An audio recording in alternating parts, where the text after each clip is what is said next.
O humor é sua opinião ou sua estratégia para falar o que não poderia ser dito diretamente? Paulo Souza não é humorista, é um estrategista de narrativa que usa o humor como escudo e como gatilho. O meu posicionamento ele é um posicionamento especificamente voltado para assuntos políticos, e os assuntos políticos no Brasil eles estão se tornando mais delicados nos últimos anos, né? Cresceu sem agradar todo mundo, sem mídia tradicional, sem prêmio, com coragem e consistência, e isso construiu uma das audiências mais fiéis do Brasil. Posicionamento forte constrói audiência ou limita crescimento? Mas o mesmo posicionamento é uma faca de dois gumes para mim. O mesmo posicionamento que abriu portas também as fecha, e ele sabe exatamente quais, e escolheu mesmo assim. Em que momento isso deixou de ser uma escolha e virou um compromisso? Eu não gosto da palavra refém, mas assim, eu conquistei eles através de uma coisa, então eu tenho que ter cuidado com ele. Construiu uma audiência de milhões,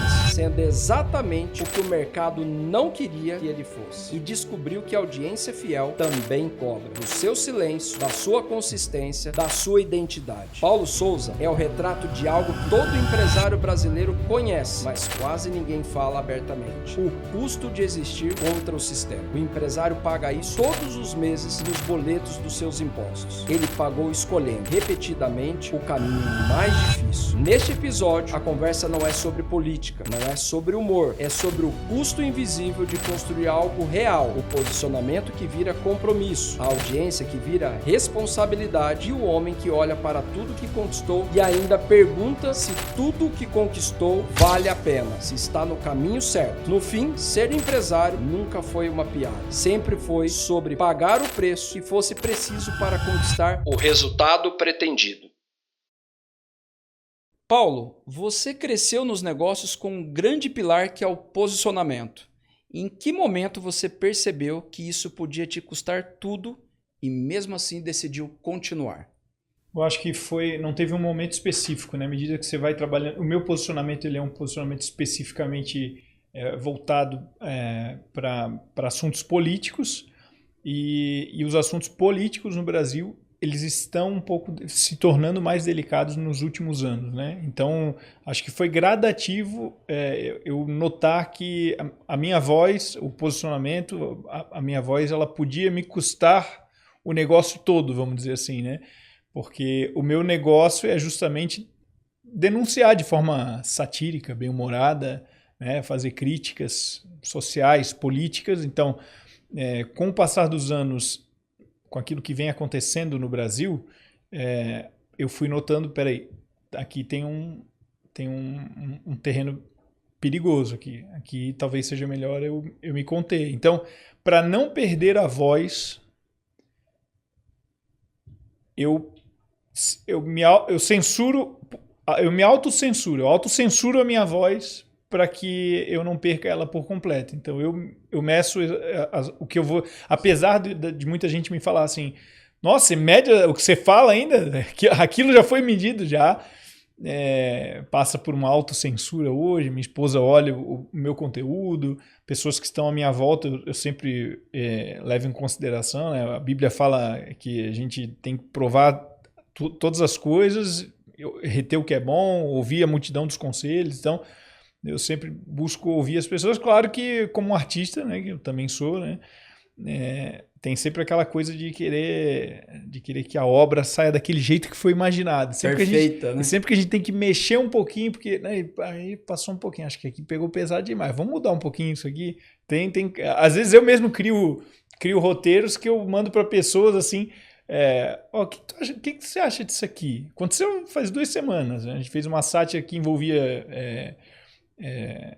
era como se fosse Jesus na última ceia e tal, e ia ter uma palavra, ia parecer que é um palavrão, não era e tal. Será que pega pesado? Será que meu público vai receber bem e tal? Eu mandei para umas 3 pessoas assim, de confiança. O que você achou desse vídeo? Compara com essa versão e essa. Então, no trabalho que eu faço no atual cenário brasileiro, então eu continuo medindo a minha voz, justamente porque com o passar do tempo eu percebi que eu poderia perdê-la se eu não calculasse bem o que eu faço com ela. Paulo, esse ponto seu é muito interessante, porque o brasileiro, como empresário, nós somos 24 milhões de empresários no Brasil, né? E o brasileiro está passando por uma transformação muito grande de aprender a posicionar e ter voz do próprio negócio dele. Só que, ao mesmo tempo, ele não tem a veia artística do Paulo. Sim. Então, ele acaba se julgando e também sentindo que as pessoas estão julgando ele da mesma forma de o que as pessoas vão pensar de mim na hora que eu gravar um conteúdo para me posicionar. O que as pessoas vão falar de mim quando eu chegar e falar, nossa, mas virou blogueirinho, né?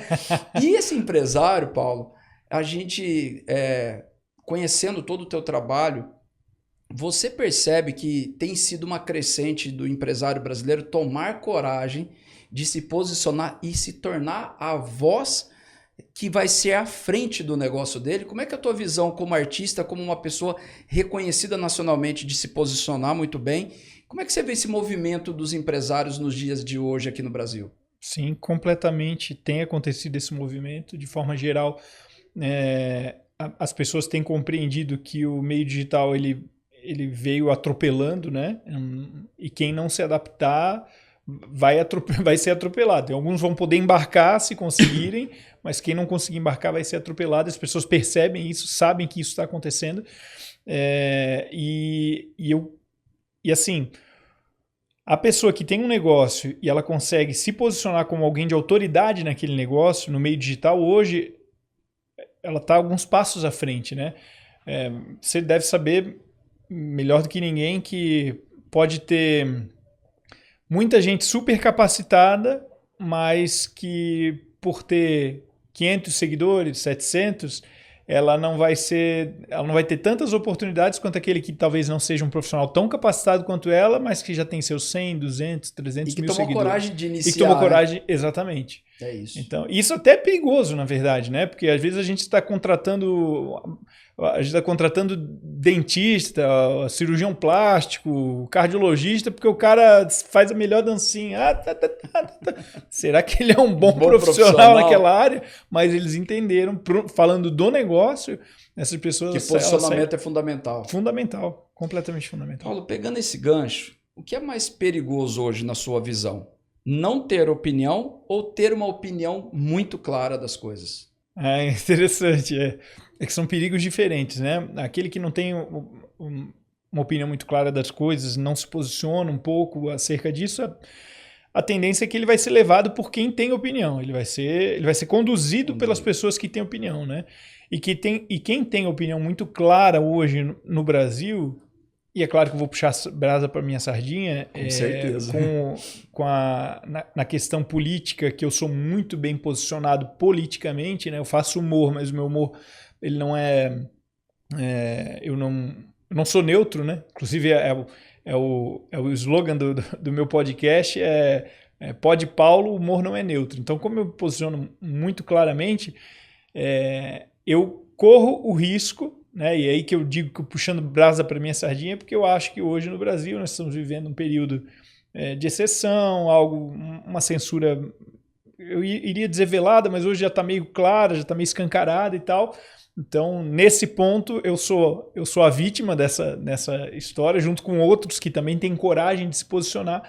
Então, voltamos à questão a parte da voz, né? Então, eu tenho... Para me posicionar, eu preciso fazer com os devidos cálculos para que eu possa continuar tendo esse meu posicionamento, porque quem se posiciona muito realmente no Brasil pode sofrer consequências muito ruins e permanentes, assim, mas não se posicionar por completo eu ainda acho que é mais perigoso, porque daí você vai ser levado, vai ser igual com uma onda que leva, a pessoa vai ser levada por quem tem coragem de se posicionar, é inevitável. Paulo, posicionamento forte constrói audiência ou limita crescimento na sua visão hoje, depois de toda a experiência que você tem? No meu caso, construiu audiência e limitou o crescimento também. É uma faca de dois gumes para mim. O mesmo posicionamento que me gerou tudo que eu tenho, o alcance que hoje eu tenho são 2,5 milhões de pessoas me seguindo no Instagram, um canal ainda mais modesto no YouTube, 190 mil, no Twitter talvez 90, 100 mil. Construí um YouTube, né?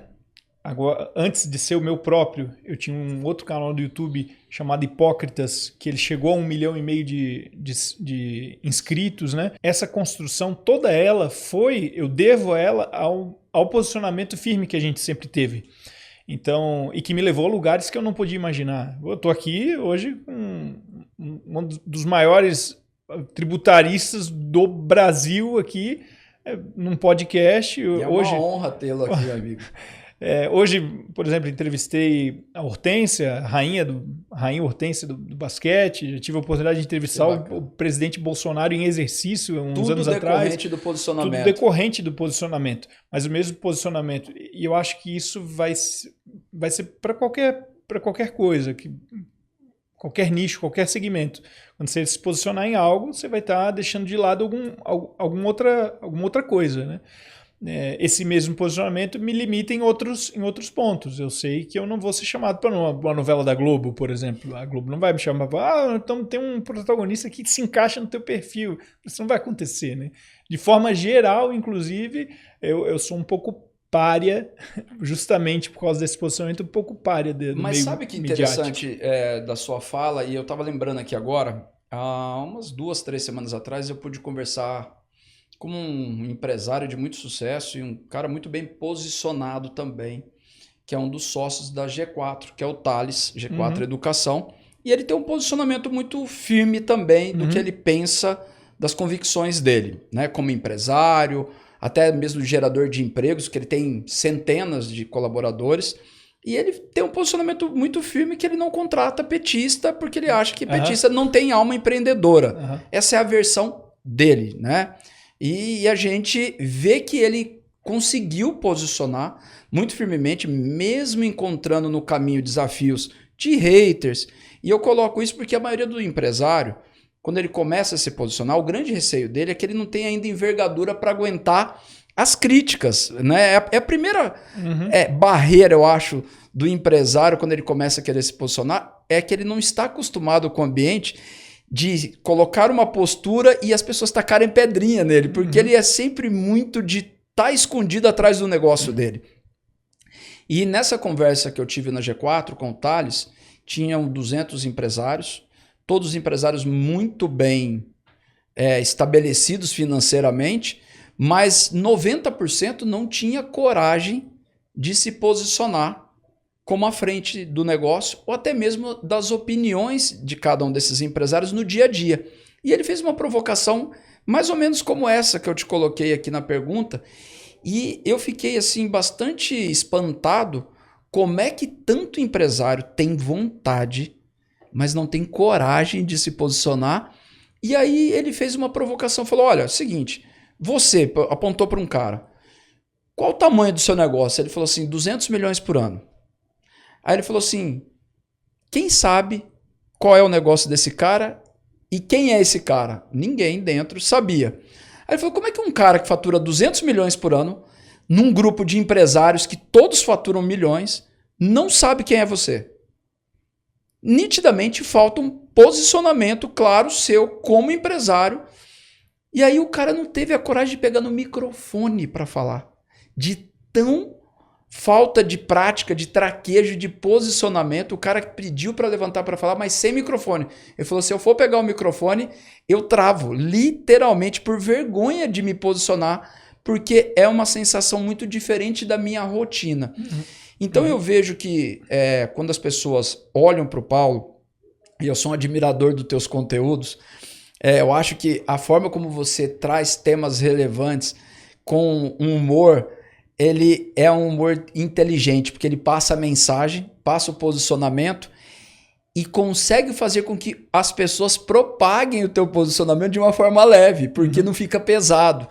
Então, aprender com esse tipo de posicionamento seu, Paulo, eu acho que para quem está buscando mudança de posicionamento em comunicar com o público, com o perfil de cliente, com tudo, tem que ser olhado a experiência do Paulo, e aí vem uma próxima pergunta nessa experiência. Você é uma pessoa que tem uma formação na carreira artística. Você é uma pessoa estratégica quando o assunto é posicionar. Quando você olha para as pessoas que não têm esse conhecimento, essa bagagem sua e essa trajetória já, que eu não sei quantos anos você estava se posicionando literalmente no digital para chegar onde você chegou, Paulo? Tem quantos anos isso? 12 anos. 12 anos. Então, 12 anos de um profissional que tem carreira nisso, conhecimento disso. O cara que está de fora, mas quer começar a se posicionar, ele olha e fala, meu Deus, 12 anos para chegar nisso. Você acredita que como esse movimento está crescendo muito, no digital principalmente, como é que você poderia falar algo para o empresário que está aqui nos ouvindo, porque o podcast LNcast é destinado a empresário, falar assim, cara, não desista ou começaria assim. Para você que está zero, tem lá 100 seguidores ou vai começar um canal do zero, que dica que o Paulo falaria para esse cara? Bom, primeiro, quem sou eu para dizer, por exemplo, para o cara que fatura 200 milhões por ano, para dizer que você precisa se posicionar no digital para que você tenha sucesso, né? O cara... Financeiramente o cara está realizado. Financeiramente o cara está super bem sucedido e talvez até pessoalmente seja algo que ele não... que ele nem almeja, né? Não sei qual é o caso específico dele, né? Eu estou muito bem sendo low profile, ninguém me conhece, eu prefiro assim.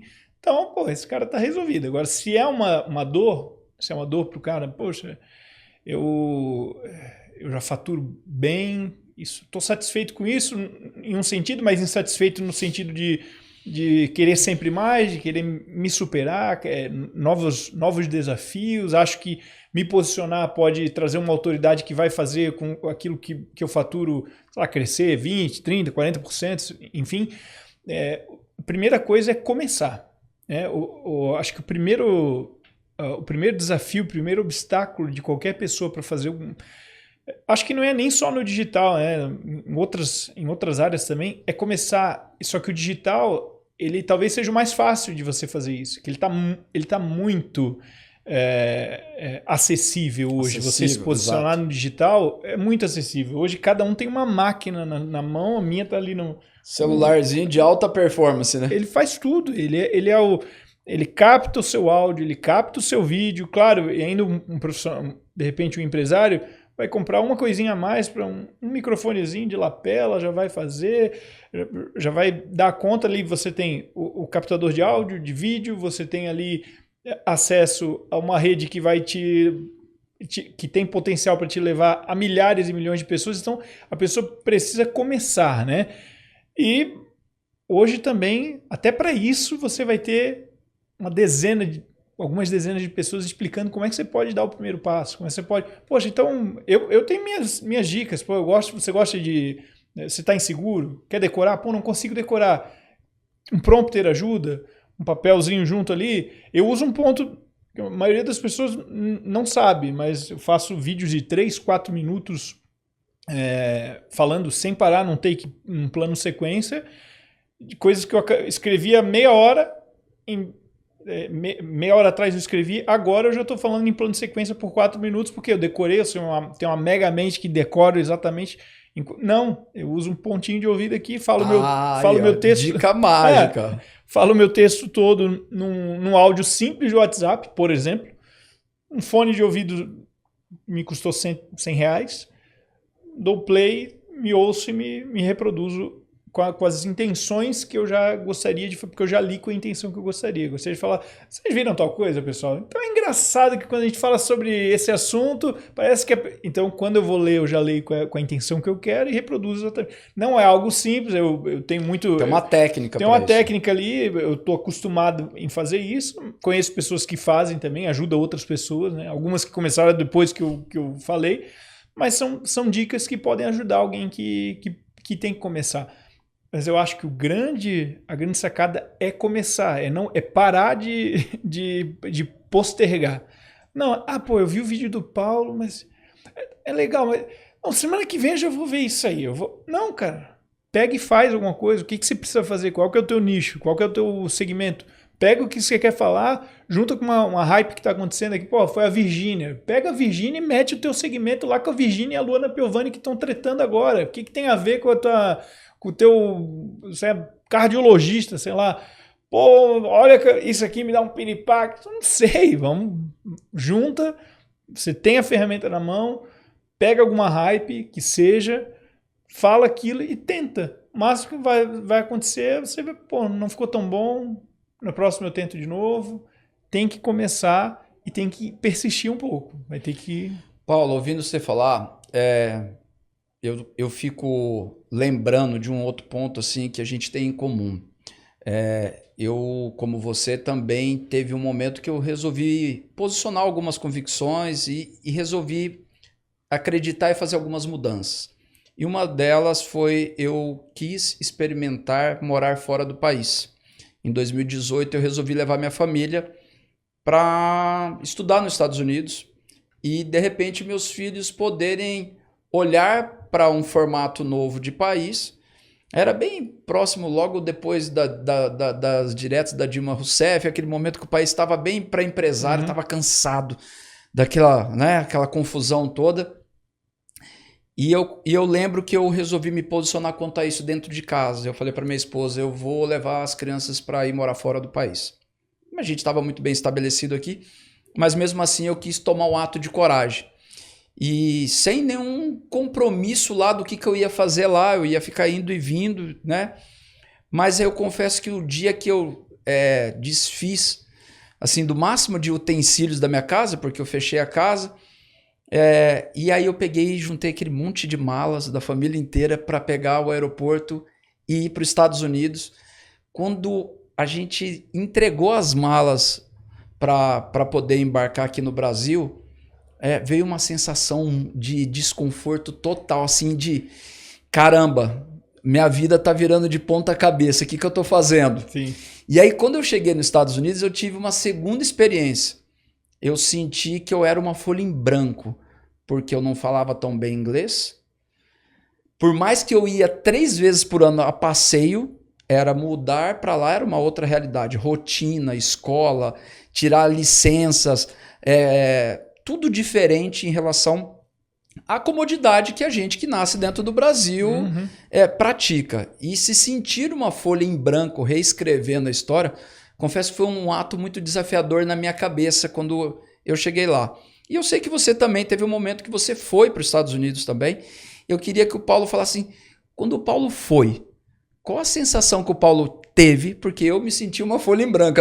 A minha sensação primeiro foi, minha vida virou de ponta cabeça, deu um frio na barriga de querer recuar e não entrar no avião, e cheguei lá, virei uma folha em branco. E você, Paulo, qual foi a tua sensação quando você passou por essa experiência diferente de mudança também?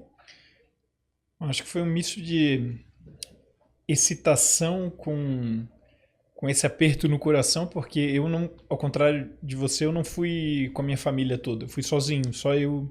Mais desafiador ainda. Então, mas teve aquela coisa da excitação porque você está embarcando, para mim, no meu caso, foi a primeira vez, eu nunca tinha estado nos Estados Unidos. Uau, é mais desafiador ainda. Eu nunca tinha estado lá e eu como apaixonado por cinema, sempre acompanhei produções hollywoodianas e tal, então você ter a iminência de pisar em solo americano, de viver aquilo, pensar no sonho americano, né? Naquele tipo de escola que você costuma ver, naquele tipo de vizinhança, ao lado sempre, como é que fala? Ao lado de lagos, assim. É tudo muito bonito, né? Muito bem organizado. Exatamente. Então tudo isso foi muito, muito bacana, foi muito empolgante, assim. Então, só que eu não tinha... Eu fui meio sem saber o que ia acontecer, na verdade, né? Fui passar esse tempo nos Estados Unidos e as coisas foram acontecendo enquanto eu estava lá, né? Fui recebido por um amigo, um ex-sócio do canal Hipócritas, estive um tempo na casa dele, mas focando nessa sensação ali, foi bem assim, foi um misto de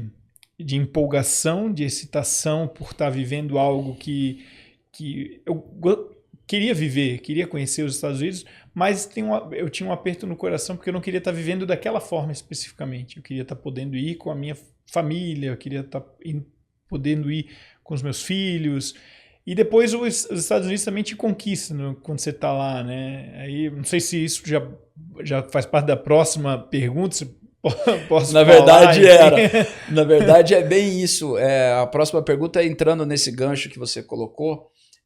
A experiência do Paulo de estar nos Estados Unidos e conhecendo assim, uma cultura diferente, forma de trabalho, eles são muito diferentes da nossa metodologia, são muito práticos, né?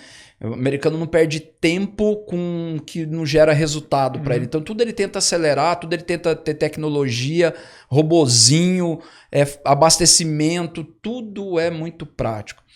Quando a gente chega lá, a gente se deslumbra com isso, porque tudo que no Brasil é complicado, lá fica fácil. Mas ao mesmo tempo você tem outros desafios, distância da tua cultura, do teu país, algumas regras políticas que são um pouco diferentes daqui. E aí, essa experiência de você degustar, provar tudo isso, como é que foi a tua transição? Porque quando a gente vai, eu não sei se você passou por isso, amigo, parece que é igual uma onda do mar. Você vai pequenininho, aí ela vai crescendo e você vai se adaptando à cultura do local.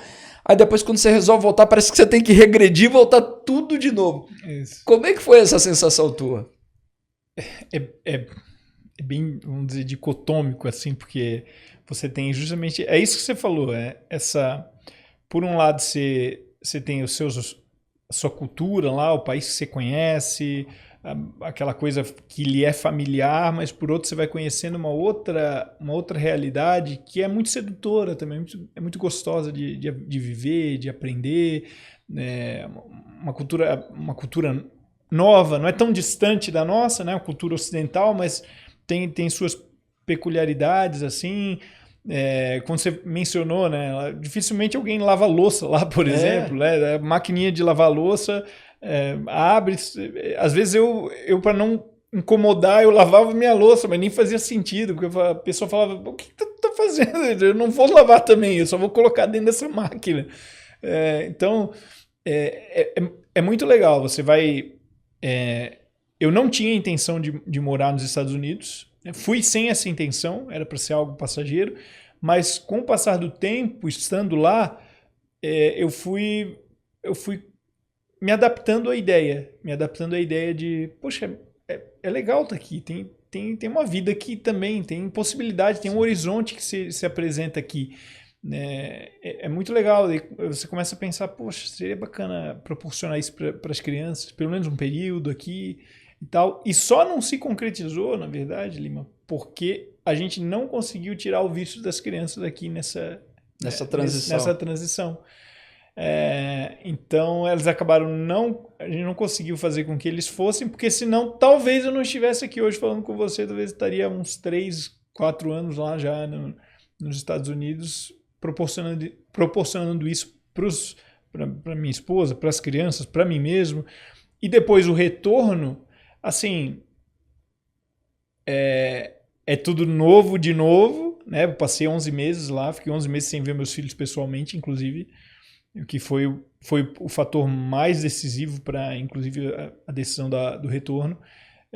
E depois é tudo novo de novo, mas você se sente... É aconchegante voltar para o Brasil, porque a cultura é bem diferente. Assim. Lá é uma cultura um pouco mais fria do que a nossa. Assim. Sim. Dá um determinado horário, você já não encontra mais ninguém, não tem ninguém em lugar nenhum na rua. O trabalho lá vai até 17 normalmente, então a gente marca compromisso aqui, vamos, às 20 horas a gente se encontra. Às 21 já está em casa, já quase dormindo. Já foi lá, é muito diferente. Ô Paulo, eu vou entrar um pouquinho na intimidade em cima dessa tua informação, porque eu sei o que é ficar longe dos filhos. E você falou que você ficou um período longe dos seus. A pessoa que você mais ama, nesse período que ficou distante, que se sentiu distante de você, provavelmente teve algum ponto que ela teve alguma pergunta na cabeça dela que você nunca pôde responder. qual seria a pergunta que você acredita que ela faria para você que você até hoje não trouxe uma resposta para a pessoa que você mais ama? Desse período que você teve longe. Olha, que essa é uma pergunta interessante. Eu não sei se a pessoa que eu mais amo, se ela tem alguma pergunta que ela não teria me feito, assim, ou que ela não tenha deixado claro, né? Olha, não sei. Talvez ela me perguntaria. Não sei se ela já me fez essa pergunta, inclusive, se valeu a pena. talvez seja isso, né? Valeu a pena, tá?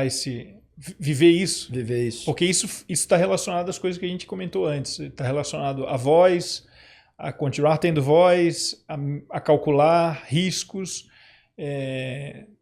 Talvez ela nunca tenha me feito essa pergunta e eu acho que... Talvez seria essa. Talvez seria essa.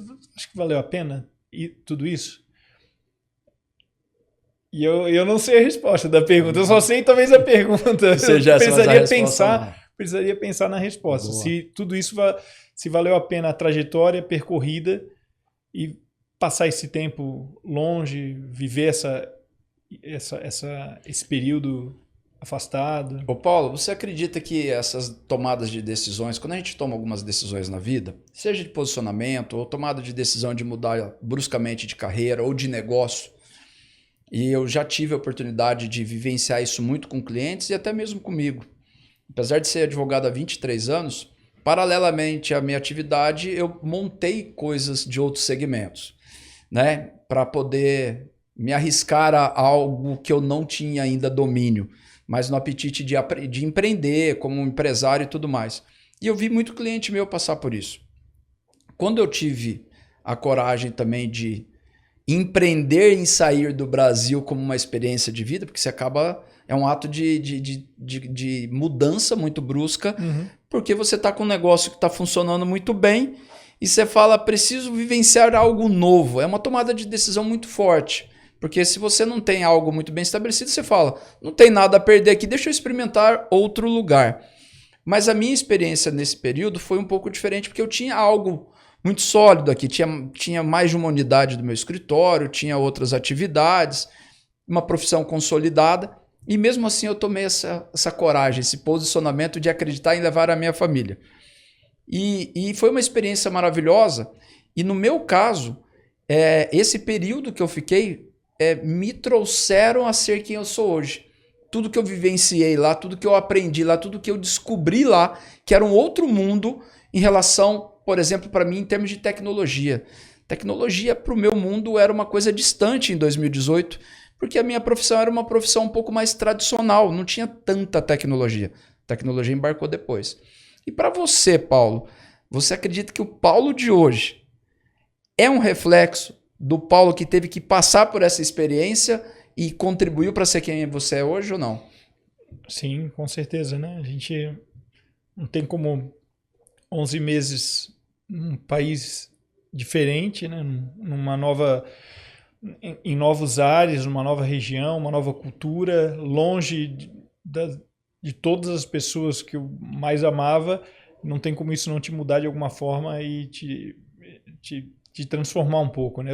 Apesar de eu trabalhar com humor, assim, com fazer as sátiras, eu sou uma pessoa muito melancólica. É mesmo? Sou uma pessoa muito melancólica. Então, estar lá para mim foi desafiador, teve momentos de fossa, né? Tá sozinho, né? De estar sozinho, família. Exatamente. E a distância das crianças, né? Essa minha característica melancólica, eu sou aquele cara que eu não consigo nem ver aqueles reels começa aqueles reels assim, não sei se aparece para vocês, assim, a imagem de brinquedos jogados na sala, daí vem uma voz assim: um dia esses brinquedos não estarão mais jogados pela sala. Pô, eu já passo, eu nem... Sai. Ou aí aparece o Pianges lá, num outro, falando: você tem ideia de que o seu filho, você vai ser a pessoa preferida do seu filho só por 10 anos da vida dele? Já muda. Para, senão se eu assisto um vídeo desse até o final, eu já tô... Meu Deus do céu, cara, meu filho, eu não vejo ele, eu não tô aproveitando. E aí esses 11 meses lá foram talvez o mais a parte mais desafiadora, o que mais transformou e aquilo que você aprende ainda a dar mais valor é relacionado à família, né?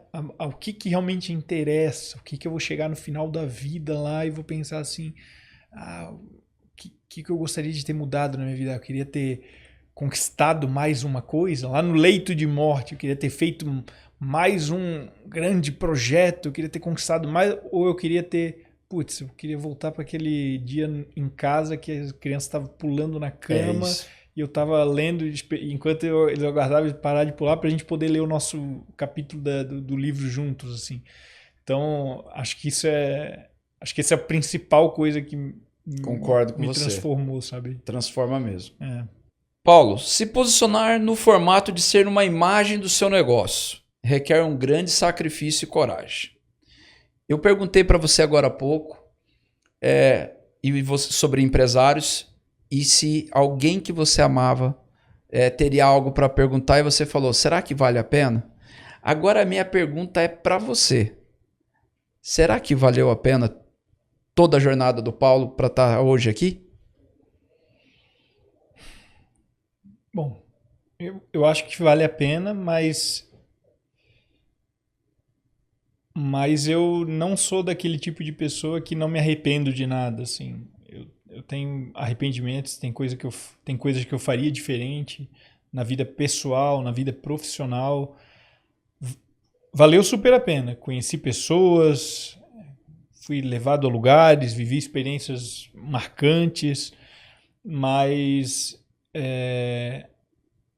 eu faria algumas coisas diferentes assim na minha vida, algumas decisões que não foram bacanas, que não foram legais, erros que eu cometi, coisas, momentos que eu deveria ter me posicionado de forma diferente, estrategicamente, aí falando do meu empreendimento, do meu negócio, né? Sim. Então, assim, valeu a pena, mas não quer dizer que eu não faria coisas diferentes se eu pudesse voltar atrás. Faria. Paulo, eu converso muito com empresários de vários estados e às vezes eu ouço de empresários falando que tem horas que eles pensaram em desistir, em recomeçar do absoluto zero para mudar a rota do negócio deles. Você teve algum momento que você pensou em desistir? E se teve esse momento, você pode dizer no que você se agarrou para não desistir naquele momento crítico seu?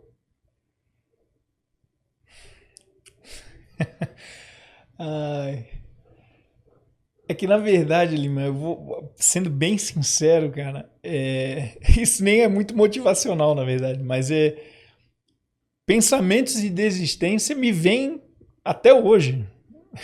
Até hoje. Eu tô, de repente, fazendo alguma coisa, tá um turbilhão. E a gente às vezes faz um turbilhão maior do que né? Minha psicóloga falava assim, eu não sei se ela me contou uma vez uma anedota, uma história, alguma coisa assim.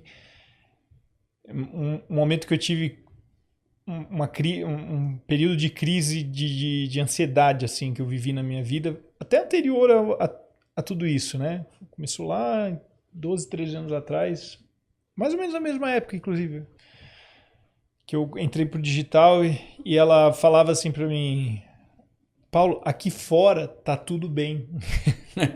Que o turbilhão tá na sua cabeça. Sim. Aqui fora tá tudo normal. As coisas continuam. O mundo real aqui fora tá tudo legal. E eu sei que às vezes, pelas características que eu tenho, eu agiganto os problemas muito mais do que eles são, né? Então isso me faz em alguns momentos ainda olhar e falar assim, cara, será que não é... Será que eu não tenho que tomar outra decisão agora? Será que não é o momento de eu morar no Alasca? Parar tudo e... Será que é isso mesmo e tal? Mas...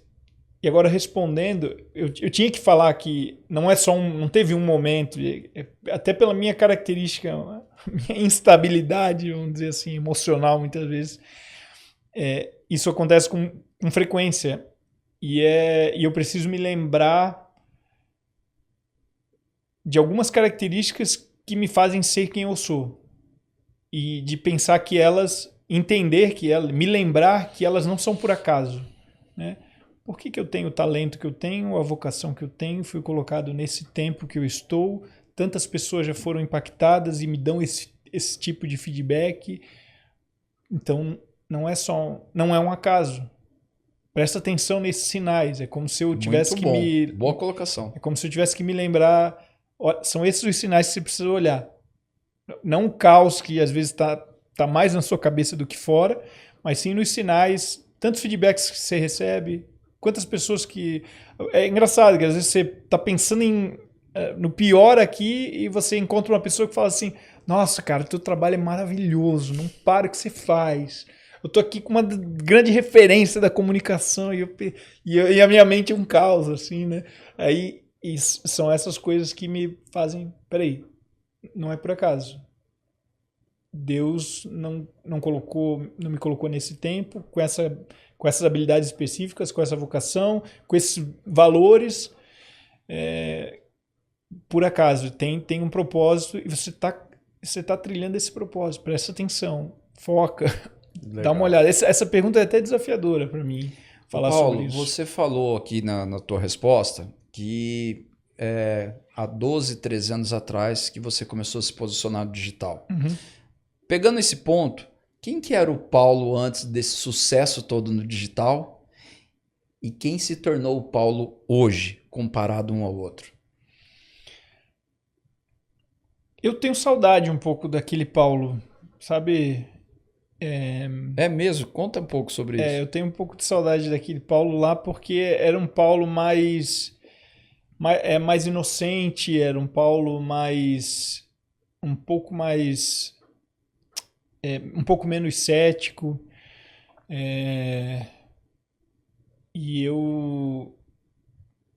Porque junto com essa pequena, eu não gosto de falar fama, que parece, nossa, cara, não, um pouco de fama que existe, assim, um pouco de ascensão que teve e tal, elas trouxeram marcas na minha vida, erros que eu cometi na minha vida, que hoje eu olho lá para trás, assim, e eu tenho saudade da inocência daquele Paulo que tomou decisões tão...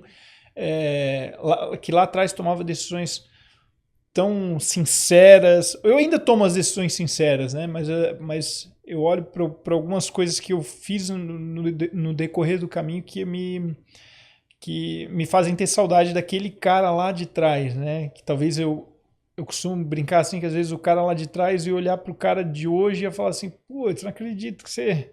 Sério, pô? Você? Mas isso, vamos dizer, emocionalmente falando, ou no âmbito pessoal, na questão profissional, o Paulo era um cara... eu era formado em logística, sou formado em logística, na verdade, trabalhei muitos anos nessa área, e tinha recém se demitido da BRF, antiga Perdigão, Sim. Fusão com a Sadia, né? Se tornou BRF.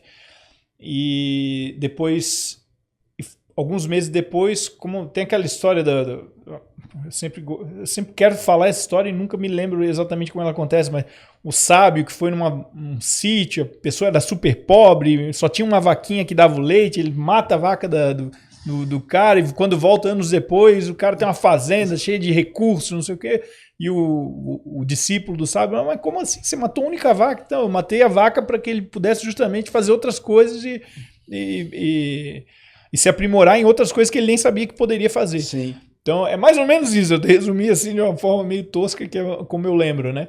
Então, quando eu fui demitido da BRF, é como se eu tivesse matado a minha vaca, porque eu gostaria de ter tomado decisões e ido mais a fundo, arriscado mais, né? Igual a música do Paralamas? Devia ter... Não, Titãs. Arriscado mais, até errado mais. Então eu queria ter arriscado... Não queria ter errado mais, não. Mas eu queria ter arriscado, queria ter podido arriscar, ter arriscado no sentido do meio artístico, naquilo que me move há muito tempo, assim, né? Antes. E quando aconteceu isso, quando eu fui demitido, então eu falei: puxa, minha vaca tá morta, tá jogada no precipício, vamos embora. E daí começou uma jornada diferente que me traz aqui nesses últimos 14. Eu falei 12, 13, mas na verdade são... Não é 14 anos, não. São 12 anos. Eu acho que eu falei 12 sim. Então, mudou bastante, assim. Eu continuo... É engraçado que as pessoas às vezes me veem na rua, assim, e é engraçado ver a reação de algumas pessoas que, para quem eu sou algum tipo de referência, as pessoas querem tirar foto, quando eu estou com amigos que me conhecem há 15, 20 anos, a pessoa fala assim, nossa, mas é engraçado ver a reação dessa pessoa te vendo, assim, porque...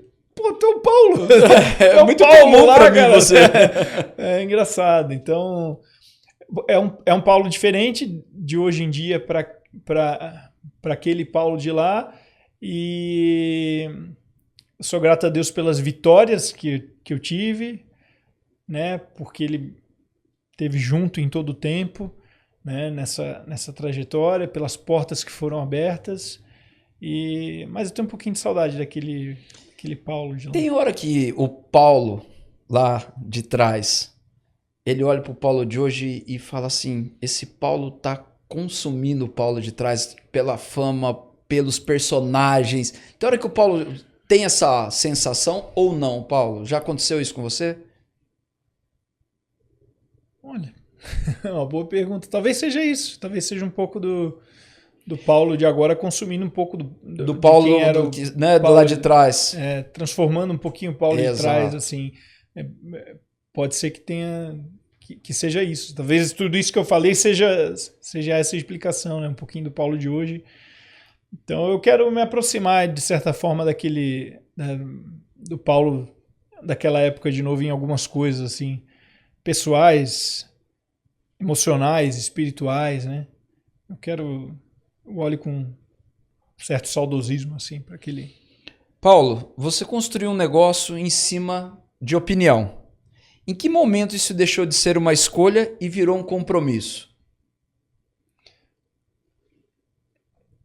É muito interessante essa pergunta. Quando deixou de ser uma escolha, se torna um compromisso, é verdade. Isso vai acontecendo quase sem... Você não percebe, né? Quando você trabalha com a tua opinião, quando eu comecei a criar vídeo para a internet, na verdade a ideia nem era que fosse um humor político, né? Era só fazer humor. E à medida que o Brasil se polarizou politicamente, se politizou e se polarizou, as pessoas foram se descobrindo em algum espectro político. Eu sou mais à direita, eu sou mais à esquerda, eu sou mais centro, ou que se dane, eu não quero nem saber o que... Até um tempo atrás isso não existia no Brasil. Não existia, ninguém sabia, ninguém entendia direito. Eu costumo dizer que hoje as pessoas sabem mais nomes de ministro do STF do que de jogadores da seleção brasileira, né?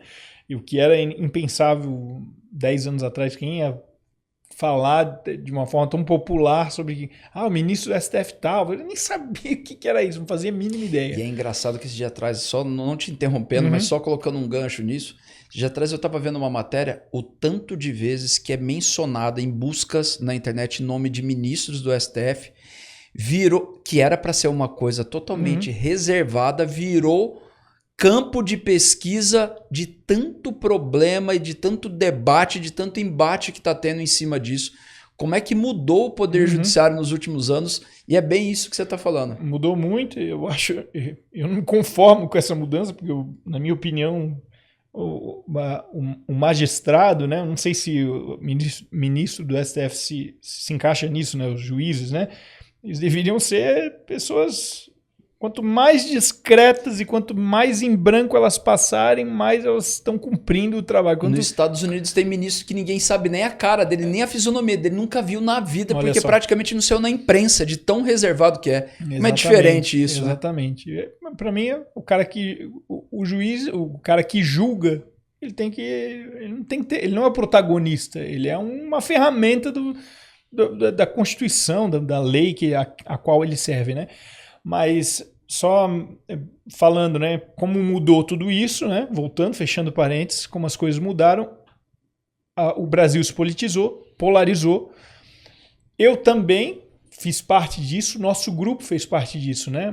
A sociedade com o Bismarck, com o Augusto, através do Hipócritas, a gente fez parte dessa polarização e nós tínhamos uma ferramenta na mão que era o canal. Tínhamos o canal e quando surgiam as polêmicas, surgiam as notícias, os escândalos, as coisas que estavam acontecendo, movimentando o cenário nacional, ou na política, ou no meio da moral, por exemplo, como o peladão no MAN, não sei se vocês vão lembrar, o cara pelado no MAN com criança tocando lá, para ver Museu de Arte Moderna fazendo umas coisas meio escrotas lá. Então, quando a gente foi vendo algumas coisas dessas acontecendo, a gente percebeu que a gente tinha uma ferramenta nas mãos. Espera aí, a ideia original não era essa, mas a gente tem um posicionamento muito claro, nossos valores são claros com relação a isso. Vamos usar essa ferramenta que a gente tem para dar uma criticada, uma cutucada nisso? Vamos. Então, aí é quando você entra nos assuntos, nos temas, por escolha, como você mencionou na pergunta, né? Você tem uma escolha, você não, vou falar sobre tal coisa, vou mencionar tal coisa, vou falar sobre isso, vou falar. Mas chega um determinado momento que aquilo acaba se tornando um compromisso seu.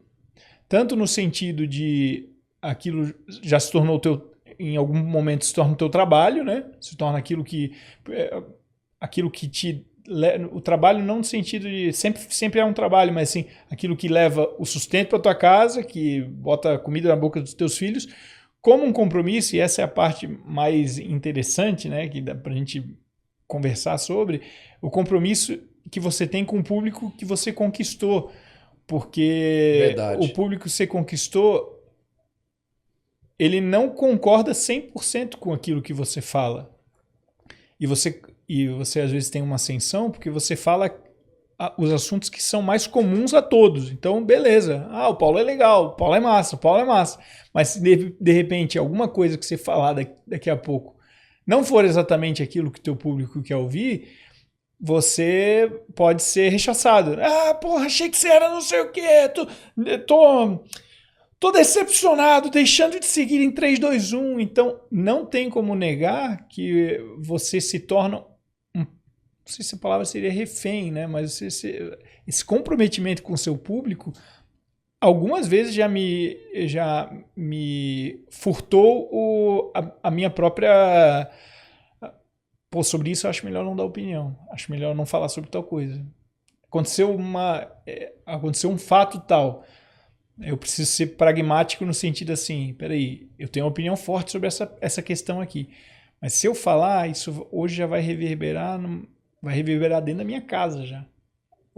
Hoje se tornou também o meu business, vamos dizer assim. Com certeza. Então eu preciso ter um tato, né, de continuar tendo o meu posicionamento, mas em algumas coisas eu me furto de me posicionar porque daí já não é mais só uma escolha minha, mas se torna um compromisso meu. Eu tenho um compromisso com o meu público. Eu não gosto da palavra refém, mas assim, refém não é bem a palavra, não expressa bem, mas assim, eu tenho um compromisso com o meu público também. Eu conquistei eles através de uma coisa, então eu tenho que ter cuidado com ele, porque assim, boa parte do meu público, por exemplo, é 50, 60 a mais. Então assim, eu cativei aquele público, né? Uma vez eu recebi um feedback de uma senhora, uma mãe, de uma família que eu conheci, e ela falou assim, e era um momento que eu estava vivendo uma situação muito delicada, assim, que eu me posicionei sobre um assunto específico em defesa de uma amiga, inclusive, uma parlamentar amiga, e eu recebi um revés grande, assim, fizeram uma espécie de dossiê onde me linkavam tal, como se tivessem achado um grande podre meu, e era uma coisa minúscula. Uma coisa ridícula, não tem... Não é nem minúscula, não existia coisa, só que da maneira como ele fez, parecia muito. Fez um barulho muito grande. Parecia muito que era, assim, né? Nossa, o Paulo... Então é isso mesmo, Paulo? A tua esposa tem essa ligação? Não, gente... Cara, não é nada disso, assim. Então, no momento que eu estava vivendo, estava bem abalado por causa disso, e eu tinha um compromisso aqui em São Paulo. Aí quando eu cheguei, encontrei a família, essa família e tal. Aí no final do dia, né, eu encontrei eles de novo e ela falou: Paulo, mas assim, A gente quer te ver fazendo humor, fazendo piada, zoa com o pessoal de lado, outro lado. Esquece esse tipo de posicionamento. Tipo assim, então eu entendi, eu percebi assim, que até em respeito a esse público que eu conquistei, de certa forma, eles têm o seu limite, assim, a gente gosta disso aqui que faz a gente rir, faz a gente, é legal, é leve. Essa outra parte, eu entendo que até que tu tem a tua opinião e tu queria defender. Assim, não faz isso não, pô. Não, por favor, não faz isso. Então foi legal e você aprende a respeitar o teu público, né? Porque você tem um compromisso agora com ele. Não é só mais a tua escolha. Eu vou fazer porque eu quero e acabou, eu vou falar aquilo que eu quero. Não, eu tenho um compromisso com o meu público, tenho um compromisso que isso hoje é o meu business que traz o sustento para minha casa também. Paulo, eu acredito que todo empresário ele tem um compromisso com o negócio dele. E quando a gente fala de compromisso com o negócio dele, pegando todas as coisas que você acabou de falar aqui, particularmente eu acredito muito que todo empresário tem o compromisso de vender o negócio dele todo dia ou vender o que ele é bom todos os dias. E no posicionamento, como acabou virando um business teu, né? Então se posicionar virou um negócio e é um compromisso com o teu público. O que hoje, você sendo um empresário de posicionamento ou usando o posicionamento como empresário, o que você acredita que hoje o que mais, depois de todo esse sucesso que você tem nas mídias, né, em todos os canais, o que você acredita que hoje é o principal ponto que faz quando a pessoa está rolando a tela do celular e fala assim, comprei o Paulo nesse momento de assistir esse conteúdo dele. O que você acredita que hoje é o principal? Eu acredito que é a capacidade que eu tenho de criar conteúdos criativos e disruptivos. Talvez seria esse de apresentar aquela notícia, aquele fato, aquele acontecimento sob uma ótica e com um roteiro, vamos dizer, fora da caixa, que faz a pessoa, ela já está esperando o meu comentário acerca daquilo e ela, de certa forma, ela sabe que ela vai ver uma coisa talvez inesperada. O Paulo, estava esperando qual é a sacada do Paulo para esse vídeo. Então, talvez seja isso. A pessoa hoje rola, legal, vídeo novo do Paulo, deixa eu ver o que ele inventou agora. Eu criei um agora, gravei enquanto eu estava lá no... Gravei enquanto eu estava aguardando a reunião anterior que eu falei, com o empresário que eu estava em reunião. Eu gravei lá com eles e tal, postei vindo para cá, eu acho, na subida, que eu não tinha conseguido terminar de postar, fiz a ediçãozinha, me coloquei na tela, croma e tal, rapidinho, coisa. E daí eu fui já ver os primeiros comentários, vídeo de 23 segundos, eu acho.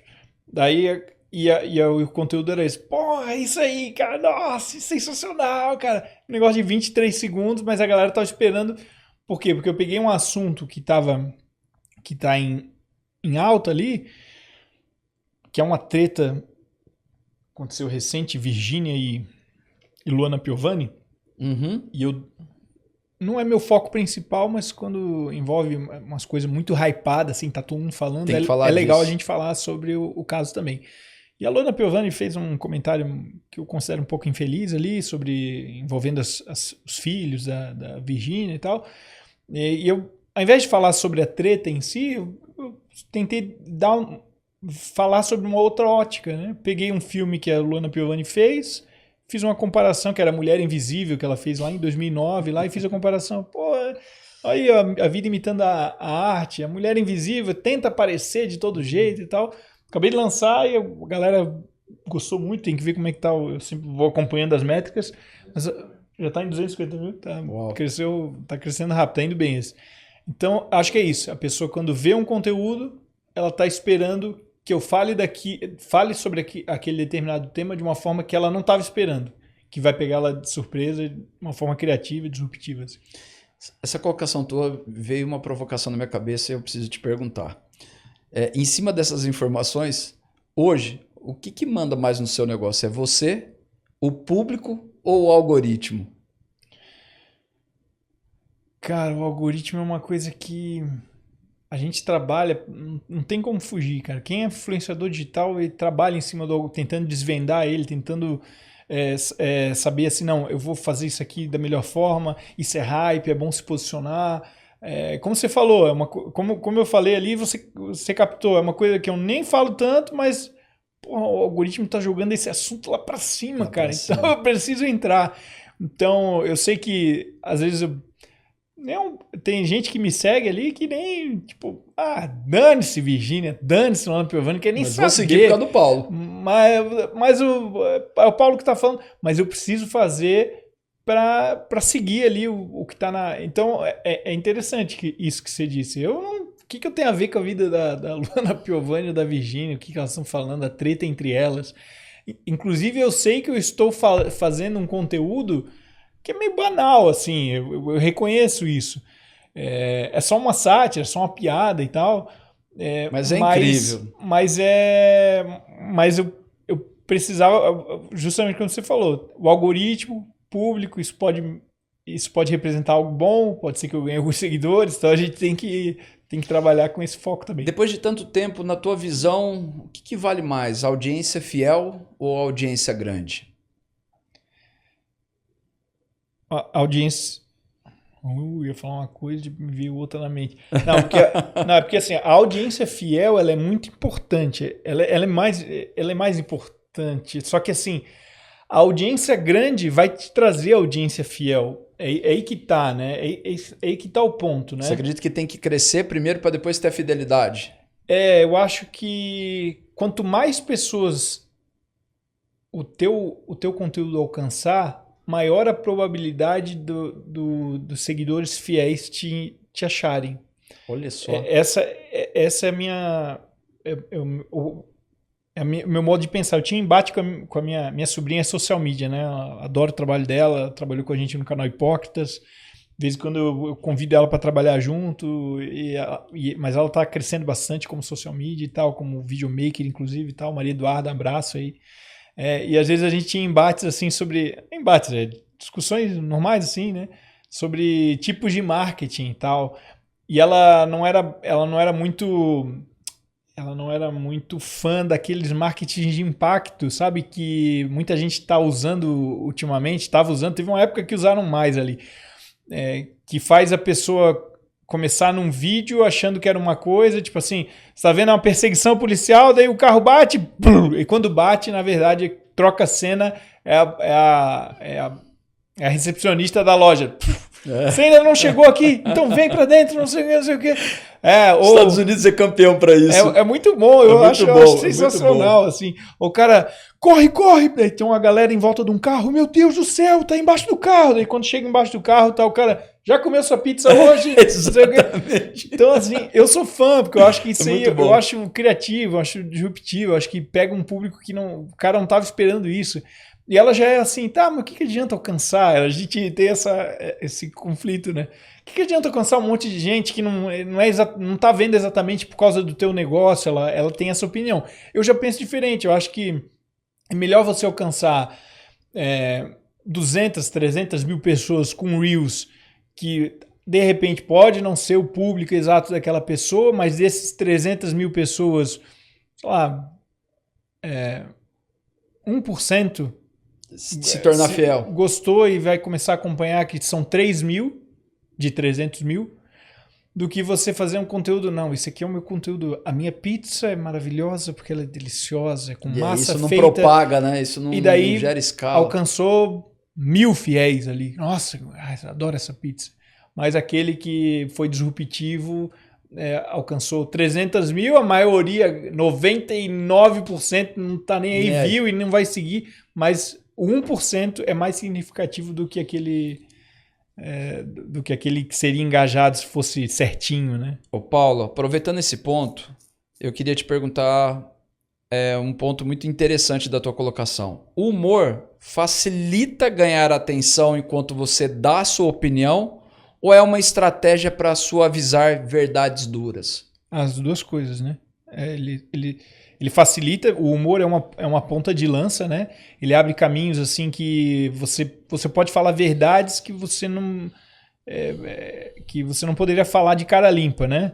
É a história do bobo da corte, né? O bobo da corte podia zoar o rei falando verdades inconvenientes que ele não poderia falar que ninguém mais na corte poderia falar, o rei tá gordo, sei lá, e daí todo mundo, tô tentando lembrar um filme, alguma coisa que tem essa cena, exatamente essa cena, todos começam a rir só porque, lembrei, Jim Carrey no filme O Mentiroso. O Mentiroso. No filme O Mentiroso tem uma cena hilária, o filme todo é genial, né? Eu sou fã do Jim Carrey, daquelas produções lá mais da década de 90, 2000 lá. E no filme O Mentiroso, ele não consegue não falar a verdade. Por um dia, ele não consegue não falar a verdade, ele não consegue mentir por um dia inteiro. E a menina, a mulher com quem ele se envolveu, foram pra cama juntos, ela percebe isso, ela descobre, até porque ele foi extremamente seco e sincero com relação ao sexo que eles tiveram ali na hora e tal. Ela fala, nossa, foi bom pra você. Daí ele fala, eu já tive melhores. Daí ele mesmo não acredita que ele falou o quê? Ele falou aquilo. Não, e tal. Daí ela chuta ele de casa, ela já começa a pegar pilha ali naquele dia, porque ela é chefe dele, acho que é uma coisa assim. E daí, passa mais algum tempo no escritório, ela percebe que ela entende o que estava acontecendo. Ele falou porque ele não está conseguindo mentir no dia de hoje. Não entende exatamente por quê, mas ele não está conseguindo mentir. Ela junta um conselho de uma reunião do conselho, só as pessoas mais importantes da empresa, para começar a fazer perguntas. E ela começa assim, então me fala o que você acha desse aqui. E ele não conseguia, e o não mentir também estava em não conseguir omitir. Se alguém perguntasse, ele era obrigado a falar. Isso é verdadeiro. Daí ele falava, isso é um gordo ceboso, não sei o quê, e você tá... Daí a primeira que ele fala assim, é um gordo ceboso, careca irritante. Aí o cara que era o chefão lá, ele começa a rir. Ele começou a entender o jogo. Aí o cara começa a rir pra meio que... Peraí, acho que eu vou fingir que foi uma piada dele. E daí o Jim Carrey, o personagem do Jim Carrey, começa a aproveitar que foi compreendido como humor e começa a falar a verdade de cada um ali. E você é uma lambisgoia, vagabunda, não sei o quê. E você não sei o quê. Então, essa cena é bem icônica, ela mostra bem isso. Então, a verdade falada através do humor, ela tem o seu encaixe, ela chega, cumpre aquele papel. Provavelmente todos os outros ouvem daquela pessoa aquilo. E, putz, ela é uma vagabunda, uma bisgoia mesmo. Só que quem tá falando dele, é tudo brincadeira. Mas forma o senso crítico de todos os outros que estão à volta. Então o humor ele tem esse poder de ser essa ponta de lança e fazer as pessoas se interessarem por conteúdos que talvez elas não se interessariam. Eu falo de assuntos e eu recebo esse feedback que pessoas... começaram a acompanhar, começaram a entender um pouco mais porque eu suavizei o assunto para elas, porque elas riram daquilo primeiro. Eu ri primeiro de um assunto e depois eu vi, putz, cara, eu ri disso, mas é sério, cara. Isso sério. Aqui que ele falou é sério. E a outra coisa, você falou, ou é uma verdade, como é que era? Era uma com verdades duras, suavizar verdades duras. Suavizar a verdade. E também ele suaviza verdades duras. Acho que as duas estão atreladas, assim, porque eu recebo muito disso. Eu recebo muito essa questão, assim, muito esse feedback. Poxa, que bom que a gente tem você, que você dá uma aliviada num período, num cenário que está tão caótico no Brasil, então é bacana poder rir de si mesmo, né? Como se ele estivesse rindo de si mesmo da própria desgraça que está vivendo, do caos, né? Do cenário econômico, político do Brasil. Paulo, chegou a hora de mexer no ponteiro de crescimento de todo o negócio. E para isso, eu vou te pedir algo que você talvez nunca tenha feito em nenhum podcast. Está disposto a entregar para o nosso público algo que você nunca fez antes? Aqui agora ou agora? Uma informação? Exato. Uma não. 3. Cara, eu não sei. Não vai doer, amigo. Fica tranquilo. Tá. Você tem a proposta? Eu vou te fazer a proposta. Não, entendi. Eu sei que, então, dica de ouro pensar nas... É bem para visão empresarial. Tá. Conta pra gente, Paulo, 3 dicas de coisas que você fez para conseguir escalar o seu posicionamento no digital no menor tempo possível e que poderia funcionar para qualquer outra pessoa, só que você nunca revelou isso para ninguém? Eu não acho que tem alguma coisa que eu não tenha revelado para ninguém, mas eu revelei para... Não é que eu revelei, né? Talvez seja alguma coisa que para muita gente já saiba, mas que para mim foi um grande divisor de águas, talvez dentro... Eu não sei se eu teria as 3 dicas, mas é que teve uma que foi muito decisiva para mim e que talvez pudesse parecer óbvio, mas eu não considerei e foi realmente importante. Quem me instigou a isso, inclusive, foi o Leandro Ladeira. Não sei se vocês devem conhecer, é um mago aí das vendas, né? Sim. Tava numa conversa com ele, eu falei, poxa, eu acho que eu tô meio estacionado aqui na quantidade, no meu crescimento aqui, Leandro, e tal. O que você... na verdade, eu fui pedir ajuda para ele, porque tinha alguém prometendo, alguém que vendia crescimento, né? Você falou assim, não, você vai fazer, eu vou te dar os passos, você vai conseguir crescer o número de seguidores, tu vai ver que vai dar certo. Só que tomara que a pessoa não esteja vendo, mas, sei lá. Mas é que daí eu tava em dúvida, eu não tava completamente certo de que daquelas dicas iam dar certo, entendeu? Eu tava assim, será que isso aqui vai funcionar mesmo? Eu fiz alguns dias e tal, mas eu não tava completamente confiante, não tava confortável, né? E, pô, o Leandro Ladeira, mago aí, né? A gente já tinha contato, já tinha feito copy pra ele um período e tal.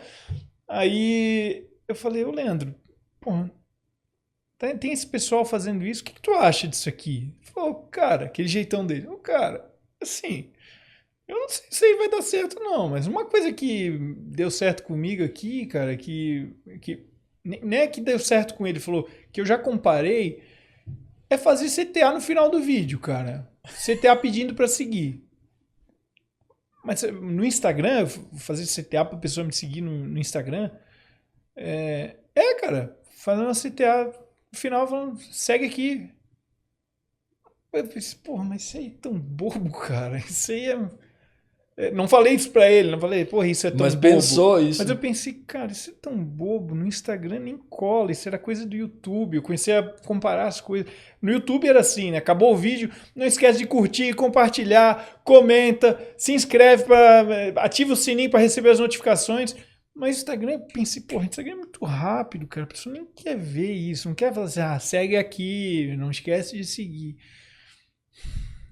Aí ele mandou as métricas, ele falou, isso aqui é um vídeo que alcançou, eu vou chutar mais ou menos, que eu não tenho certeza se é isso. Um vídeo, é mais ou menos, um vídeo com 3 milhões de visualizações, ou 4 milhões meus ele mandou, que me deu 600 seguidores, 3, 4 milhões, e esse vídeo de 1 milhão de views, que me deu 3 mil seguidores, e nesse eu fiz, no final eu falei, segue aqui. Não esquece de seguir Leandro Ladeira. Falei, tá. Talvez isso seja decisivo para você também, tá? Você que tá assistindo. Falei, tá bom, vou tentar. Porque realmente o que acontecia com o meu público, o que eu via era exatamente isso. Eu tinha muitas visualizações, assim. Tinha, sei lá, 40 milhões, 50 milhões de visualizações nos últimos 30 dias. Pô, tem muita gente assistindo, cara. Essa galera não...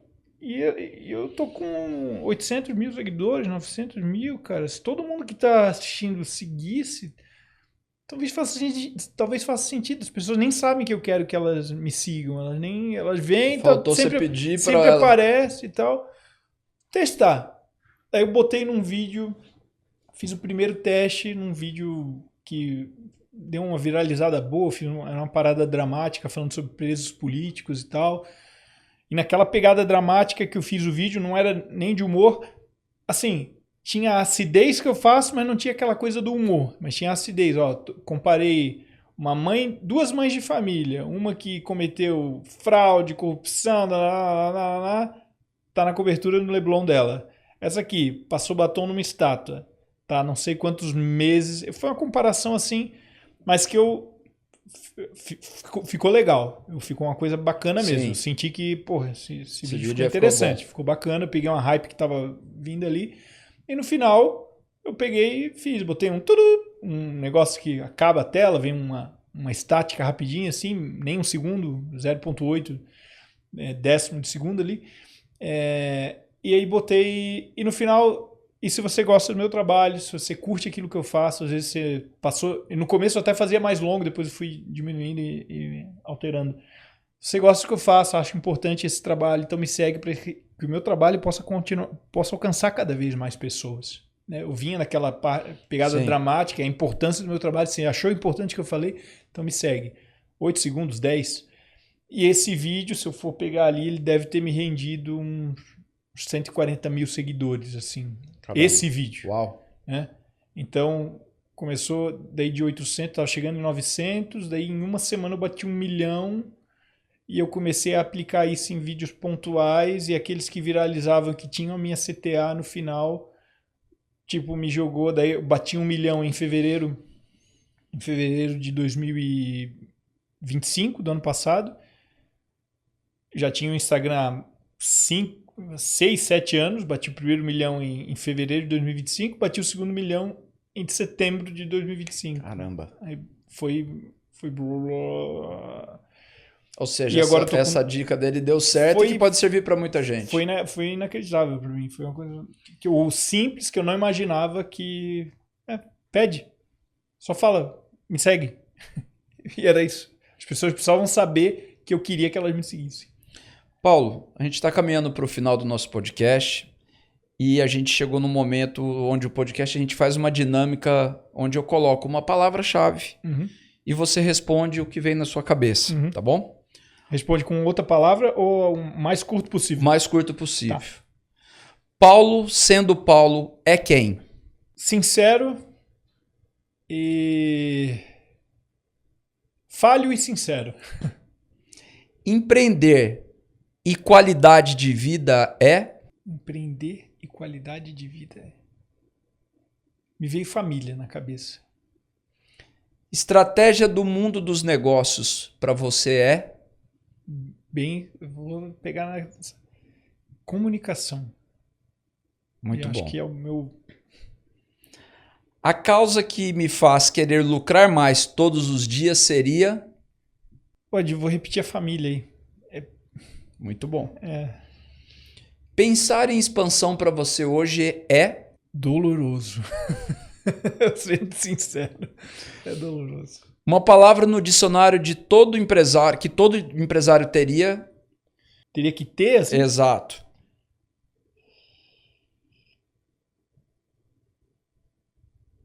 Peraí.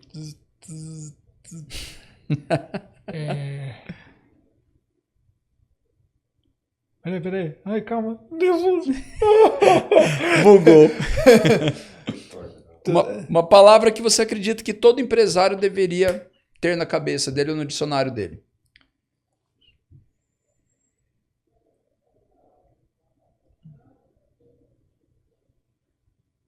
Fé. Eu vou deixar a palavra fé, mas é assim, não é só no transcendental, é fé em si próprio. E quando você alia a fé em si próprio com a fé no transcendental, é o que eu tenho mais visto. Eu só vou complementar essa. O que eu tenho mais visto entre os homens de negócio, entre os homens de sucesso, tem Deus no negócio, tem fé, e tem aquela coisa em De si acreditar mesmo, em si mesmo, né? É. Um arrependimento. Arrependimento. Ter deixado de ser aquele Paulo de 14 anos atrás, em alguns aspectos. Paulo, com toda a sua experiência, se você pudesse escolher uma única opção para transformar o resultado da última linha da planilha financeira de uma grande empresa, na sua visão, na sua ótica, qual seria? Pode repetir a pergunta? Posso. Desculpa. Com toda a sua experiência, se você pudesse escolher uma única opção para transformar o resultado da última linha da planilha financeira de uma grande empresa, na sua ótica, seria o quê? Eu já tenho a palavra na cabeça, só estou lembrando qual é. O que eu tenho encontrado que todos os empresários de sucesso que eu tenho tido contato, que a gente, através inclusive das mentorias que a gente se conheceu também, Sim. Eu vejo neles são inconformados. São inconformados, assim. Já são pessoas que faturam os 200 milhões lá, ou com aquele exemplo que você deu, ou que já são... Mas eles estão inconformados, eles querem... eles precisam mudar. Aquela última linha ainda não está boa. Já é o suficiente, mas ainda não é o suficiente. Né? Acho que seria isso. Estar inconformado. Paulo, eu queria deixar aqui para você, a gente está chegando ao fim, a minha admiração pelo teu trabalho, mais do que isso, a minha admiração pela pessoa que eu venho conhecendo cada vez mais nos nossos encontros, vendo a simplicidade que um profissional que hoje tem o reconhecimento que você tem, posicionando firmemente nas suas convicções, a simplicidade que você é ao conversar com as pessoas, a mostrar o seu lado pessoal, o seu lado como ser humano, e os empresários brasileiros no momento atual, eu acredito que estão passando por um grande desafio de muitas mudanças significativas ao mesmo tempo, porque nós estamos num momento em que tem um ano político na frente, nós temos um país que os juros estão altíssimos e isso tem comprometido muito a capacidade de crescimento do empresário, capacidade de investimento. Um ano que tem inúmeros feriados no Brasil e isso prejudica muito as vendas, o consumo e ao mesmo tempo a insegurança até mesmo de guerras internacionais que refletem na economia brasileira, como todos os outros países. No Brasil não seria diferente, né? E ver como é que o Paulo, com o posicionamento firme dele, consegue trazer nesse momento pontos tão importantes, de temas tão relevantes de uma forma leve e engraçada, para suavizar. Às vezes, a hora que eu mais assisto o Paulo é no final do dia, quando eu estou chegando em casa, que eu preciso dar uma relaxada, sabe aquela distraída? Eu acho que todo empresário que consegue assistir o Paulo naquele momento, é o momento que ele desliga a chave e fala assim, ó, chega, apaga as luzes que agora a minha mente está desligando para dar uma suavizada. Eu acho que o Paulo consegue trazer isso através do posicionamento dele sobre pontos que ele resolve comunicar, suavizando a vida do empresário de saber, poxa, não sou eu que estou enfrentando esse problema, não está difícil só para mim e tem mais gente pensando e querendo fazer diferente no Brasil. Então eu sou extremamente grato para o público que está nos assistindo, porque o podcast aqui, o propósito é falar de empresário para empresário e mostrar com que várias operações ou vários empresários da economia de forma diferente conseguem trazer alguma colaboração para esse empresário pegar e falar, poxa, aprendi alguma coisa com o Paulo aqui, que é de um outro mercado que o meu, somei com o que o Lima Neto também é de outro mercado, e de alguma maneira aplicar para suavizar a operação, ou para ele não desanimar nos momentos difíceis, mas principalmente continuar lutando e acreditando nas convicções dele. Então eu tenho um agradecimento imenso, amigo, de você ter podido. Sei que a sua agenda é extensa quando você vem para São Paulo. Para quem não sabe, o Paulo mora em Santa Catarina, por enquanto, diga-se de passagem. A pressão está forte para ele vir para São Paulo, mas sei que a sua agenda aqui é extensa e ter dedicado esse tempo de qualidade aqui para a gente bater esse papo, para contribuir com quem está assistindo, eu sou extremamente grato. Eu que agradeço, obrigado. Você foi uma das primeiras pessoas que me estendeu a mão, vamos dizer assim, que conversou, que oportunizou que eu tivesse uma reunião, né, partindo da mentoria da qual nós fazemos parte, né?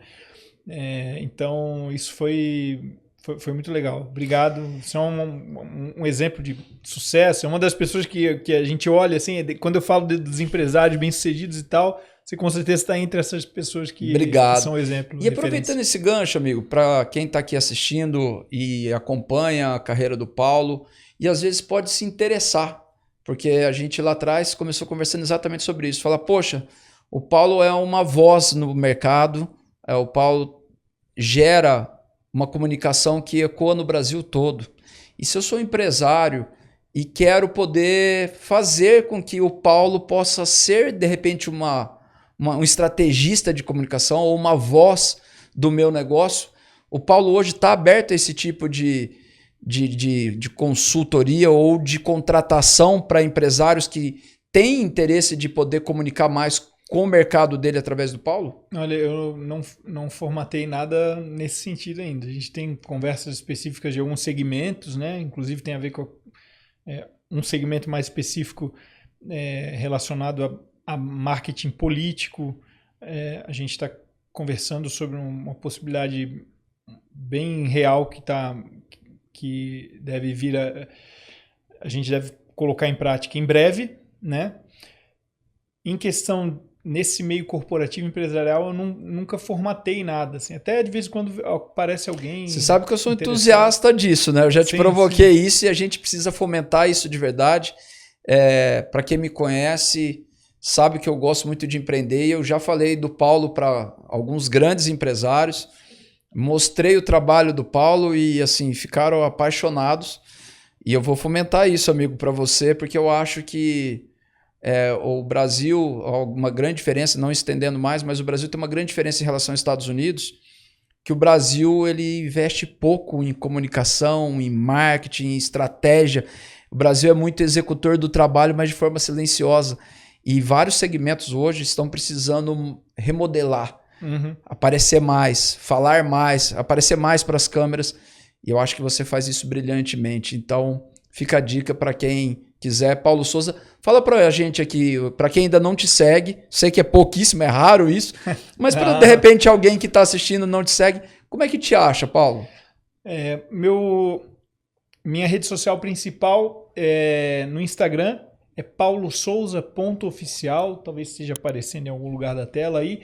Eu também recentemente comecei o meu próprio podcast, né? Estamos no começo, estamos engatinhando ainda, frente a tanta gente que já faz um trabalho de longa data e tal, chamado Pod Paulo Oficial. Você vai encontrar esse nome, Pod Paulo Oficial, tanto no Instagram quanto no YouTube. Inclusive, eu mudei o nome do meu YouTube para Pod Paulo Oficial, porque o podcast no YouTube se tornou o meu carro-chefe ali dentro, né? Que bacana. Então, Pod Paulo Oficial, tanto no YouTube quanto no Instagram. O Instagram ainda está pequenininho também, acho que está em um pouquinho menos de 50 mil pessoas no Instagram.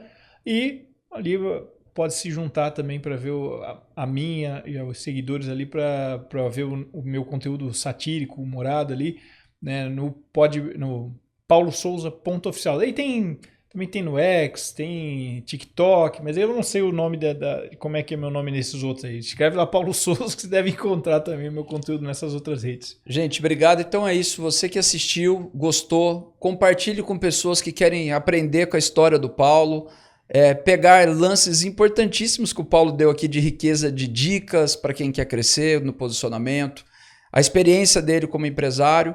E você que assistiu e ainda não seguia, siga, coloca lá o sininho que daqui uns dias nós vamos trazer um outro empresário que tem uma jornada de vida e uma experiência fantástica para contribuir para você, empresário, porque aqui o final da história é fazer um bate-papo de empresário para empresário. Obrigado, gente.